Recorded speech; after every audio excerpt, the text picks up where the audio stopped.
कुरु वंश के प्रथम पुरुष का नाम कुरु था। कुरु बड़े प्रतापी और बड़े तेजस्वी थे। उन्हीं के नाम पर कुरु वंश की शाखाएं निकली और विकसित हुई। एक से एक प्रतापी और तेजस्वी वीर कुरुवंश में पैदा हो चुके हैं। पांडव और कौरव ने भी कुरुवंश में ही जन्म धारण किया था। महाभारत का युद्ध भी कुरुवंशियों में ही हुआ था। किंतु कुरु कौन थे, उनका जन्म किसके द्वारा और कैसे हुआ था, देव व्यास जी ने इस पर महाभारत में भी प्रकाश डाला है। हम यहाँ संक्षेप में उस कथा को सामने रख रहे हैं। कथा बड़ी रोचक और प्रेरणादायक है। हेलो दोस्तों, नमस्कार। आपका हमारे इस YouTube चैनल साइलेंट स्टोरी में बहुत बहुत स्वागत है। आज हम आपके लिए एक और नई कहानी लेकर उपस्थित हुए हैं। अगर अभी तक आपने हमारे इस YouTube चैनल को सब्सक्राइब नहीं किया है तो आपसे हाथ जोड़कर प्रार्थना है, कृपया करके हमारे इस चैनल को सब्सक्राइब कर लीजिए, वीडियो को लाइक और शेयर कीजिए। इससे हम आपके बहुत आभारी होंगे। आपका बहुत बहुत धन्यवाद। तो चलिए आज की कहानी शुरू करते हैं। अति प्राचीन काल के हस्तिनापुर में एक प्रतापी राजा राज्य करता था। उस राजा का नाम सवर्ण था। वह सूर्य के समान तेजवान था और प्रजा का बड़ा पालक था। स्वयं कष्ट उठा लेता था पर प्राण देकर भी प्रजा के कष्टों को दूर करता था। सवर्ण सूर्य देव का अनन्य भक्त था। वह प्रतिदिन बड़ी ही श्रद्धा के साथ सूर्य देव की उपासना किया करता था। जब तक सूर्य देव की उपासना नहीं कर लेता था, जल का एक घूंट भी कंठ से नीचे नहीं उतारता था। एक दिन सवर्ण एक पर्वत पर आखेट के लिए गया। जब वह हाथ में धनुष बांध लेकर पर्वत के ऊपर आखेट के लिए भ्रमण कर रहा था तो उन्हें एक अति सुंदर युवती दिखाई पड़ी। वह युवती सुंदरता के सांचे में ढली हुई थी।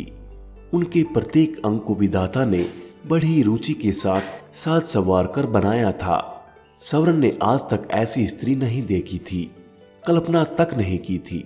सवर्ण स्त्री पर आकृष्ट हो गया। सब कुछ भूलकर अपने आप को उस पर निछावर कर दिया। वह उसके पास जाकर प्यार भरी निगाहों से उसकी ओर देखकर बोला, तुम कौन हो? तुम देवी हो, गंधर्व हो या किन्नरी हो? तुम्हें देखकर मेरा चित्त चंचल हो उठा। तुम मेरे साथ गंधर्व विवाह करके सुख भोग करो। पर युवती ने सवर्ण की बातों का कुछ भी उत्तर नहीं दिया। वह कुछ क्षणों तक सवर्ण की ओर देखती रही, फिर एकदम से अदृश्य हो गई। युवती के अदृश्य हो जाने पर सवर्ण अत्यधिक व्याकुल हो गया। वह धनुष बाण को एक तरफ फेंक कर पागलों की तरह विलाप करने लगा, सुंदरी तुम कहाँ चली गई?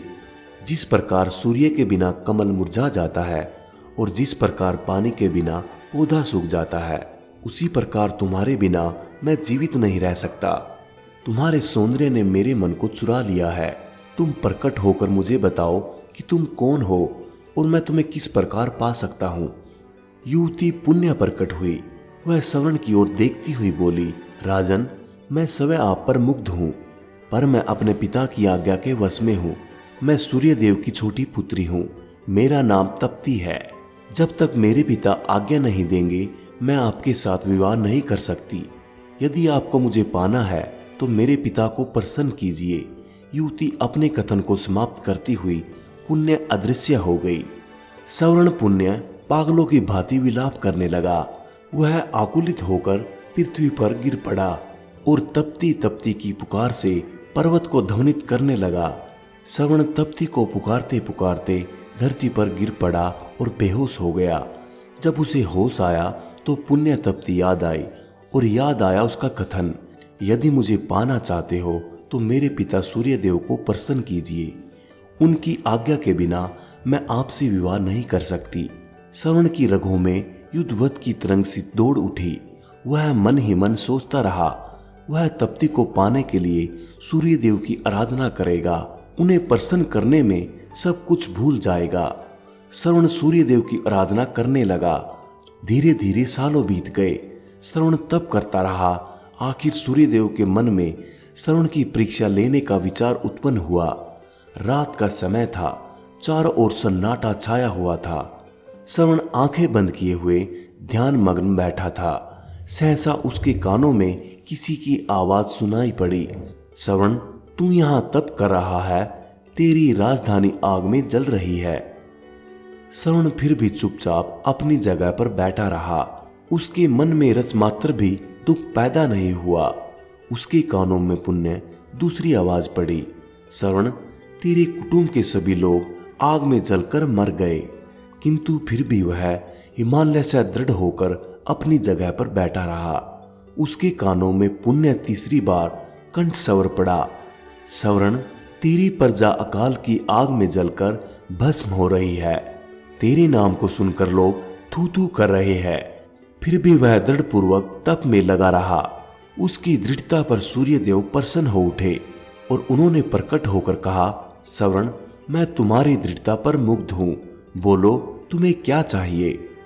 श्रवण सूर्यदेव को प्रणाम करता हुआ बोला, देव, मुझे आपकी पुत्री तप्ती को छोड़कर सब कुछ नहीं चाहिए।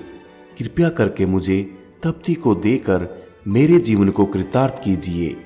सूर्यदेव ने प्रसन्नता की मुद्रा में उत्तर दिया, श्रवण, मैं सब कुछ जानता हूं। तप्ती भी तुमसे प्रेम करती है। तप्ती तुम्हारी है। सूर्यदेव ने अपनी पुत्री तप्ती का श्रवण के साथ विवाह कर दिया। श्रवण तप्ती को लेकर उसी पर्वत पर रहने लगा और राग रंग में अपनी प्रजा को भी भूल गया।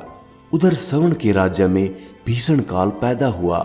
धरती सूख गई, कुएं, तालाब और पेड़ पौधे भी सूख गए। प्रजा भूखी मरने लगी। लोग राज्य को छोड़कर दूसरे देशों में जाने लगे। किसी देश का राजा जब राग रंग में डूब जाता है तो उसकी प्रजा का यही हाल होता है। श्रवण का मंत्री बुद्धिमान और उदार हृदय था। वह श्रवण का पता लगाने के लिए निकला। वह घूमता घुमाता उसी पर्वत पर पहुंच गया जिस पर श्रवण तप्ती के साथ निवास करता था।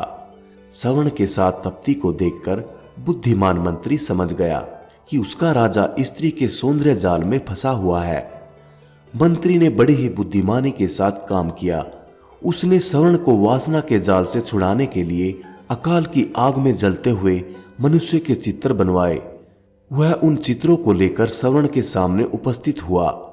उसने श्रवण से कहा, महाराज, मैं आपको चित्रों की एक पुस्तक भेंट करना चाहता हूं। मंत्री ने चित्रों की वह पुस्तक श्रवण की ओर बढ़ा दी।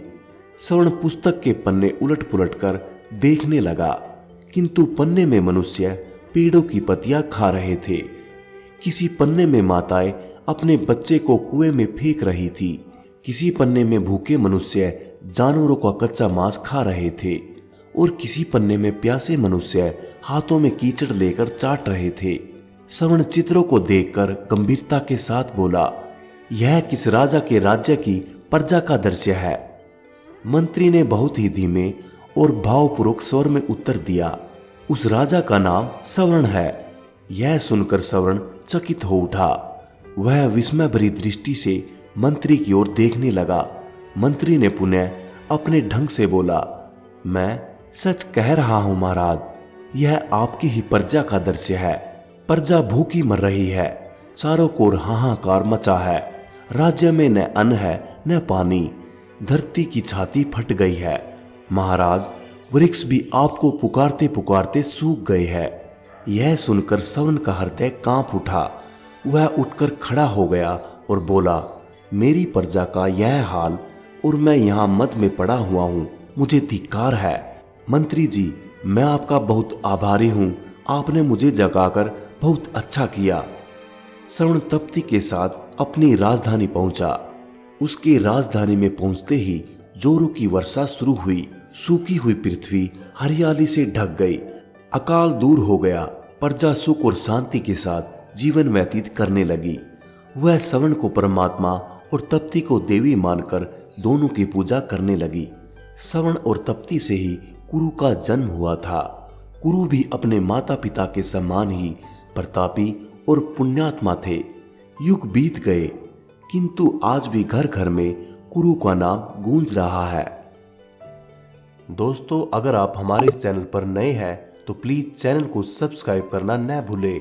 वीडियो को लाइक करें और अपने दोस्तों के साथ शेयर करें।